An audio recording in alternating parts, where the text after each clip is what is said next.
Some people see you as an unlikely champion of open source today. You're laughing.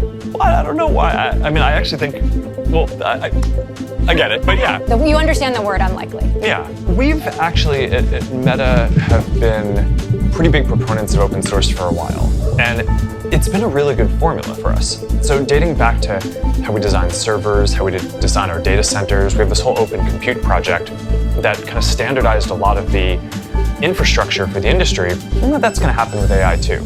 You're really putting a stake in the ground by open sourcing your AI in this attempt to build the AI rails for the future. How much of this is a strategic way to control or own the next technology? A lot of how we've grown up for the last 10 or 15 years was building our apps through phone platforms that our competitors controlled. So it's somewhat soul-crushing to go build something that you think is going to be good and then just get told by Apple that you can't ship it because they want to put us in a box because they view us as competitive. You know, we're a big enough company now that one of the things that I've resolved is that for the next generation of technology, I want us to build and have more control over the next set of platforms that we're going to build. So I think AI is a critical one, and I think augmented and virtual reality is another critical one. It's kind of the way that we can control our own destiny on this and make sure that we have access to leading AI is by building it and having it become an industry standard, but it actually gets stronger by being able to share it and have the ecosystem around it. You're continuing to improve Meta AI across all of your products, but also as a standalone chatbot. Why should we use Meta over ChatGPT? Well, there's a bunch of things where it's better. You know, one of the things that we're rolling out soon is the ability to just imagine stuff. You're typing something in real time. I do this with my daughters all the time.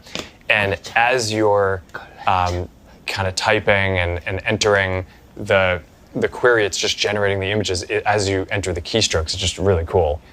My goal for the Meta AI launch, which it's only really a few months old at this point, was to, by the end of the year, have Meta AI be the most used AI assistant in the world. And I think we're basically on track for that. I mean, there's hundreds of millions of people who are using it. By the end of this year? Yeah, and I think we're going to be there before the end of the year. So you're releasing Llama 3.1, this family of models, big and small, including the biggest open source model ever, 405 billion parameters. Yeah. What does that jump unlock? I actually think the main thing that people are going to do, especially because it's open source, is use it as a teacher to train smaller models that they use in different applications. If you just think about all the startups out there, or all the enterprises, or even governments that are trying to do different things, they probably all need to, at some level, build custom models for what they're doing. And it's really hard to do that with closed systems out there, whether that's OpenAI or Gemini, Google's thing, or whatever. And this is gets to a pretty core part of our philosophy is we don't believe there's going to be one AI to rule them all.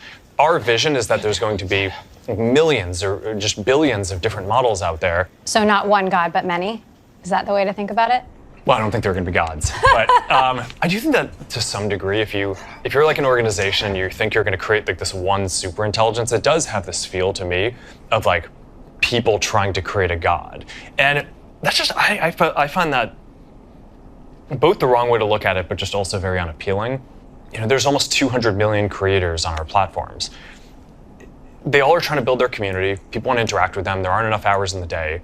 I want to make it so that every single one of them can easily train an AI version of themselves that they can make it what they want. So it's almost like a kind of artistic artifact that they're putting out there for their community that allows their community to interact with them, but also gives them control over how that interaction happens. Facebook and you have been blamed for a lot of things, whether you agree or not. Why should we trust you with AI? Well, it's a loaded question. We have gotten blamed for a lot of things. And look, I take our role in all this stuff seriously, and I think we've tried to handle all this as well as possible. I'm not sure that it's all been fair, but I'd like to think that we're an important and relevant company, so I think the scrutiny is generally healthy. One of the defining things around open source is that anyone can scrutinize the work.